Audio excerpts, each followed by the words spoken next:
கிழக்கு, வடக்கு எல்லா திசையில வைக்கலாம். ஆனா, வடமேற்கு திசையில வைக்கக்கூடாது. ஏன் வடமேற்கு திசையில வைக்கணும்னா, நம்ம வீட்ல எல்லார் வீட்லயும் செப்டிக் டேங்க்கு, அ ட்ரைனேஜி இந்த திங்ஸ் எல்லாம் வடமேற்கு திசையில இருக்கும். ஸோ, அசுத்தம் இருக்கிற இடத்துல அத வைக்கக்கூடாது.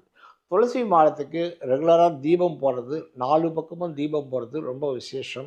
எஸ்பெஷலி வெள்ளிக்கிழமை அன்னைக்கு தீபம் போட்டோம்னா, மகாவிஷ்ணு உங்களுக்கு ஐக்கியமாவார். 2வது துளசி மாடத்துக்கு எதிர்க்க வச்சு மகாவிஷ்ணு சம்பந்தமான மந்திரங்கள், விஷ்ணு சகஸ்ரம் இதெல்லாம் மந்திர பிரயோகம் பண்ணினா துளசி துளசிக்கு கேட்கிற சக்தி உண்டு.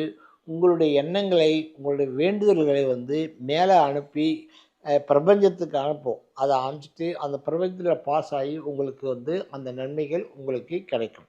ஸோ துளசிக்கு ரெகுலரா தண்ணி ஊத்தி வளர்க்குறது ரொம்ப விசேஷம். வெள்ளிக்கிழமை அன்னைக்கு துளசிக்கு பால் ஊத்துனீங்கன்னா, அது ரொம்ப விசேஷம். பசும்பால் ஊத்துனீங்கன்னா, அது உங்களுக்கு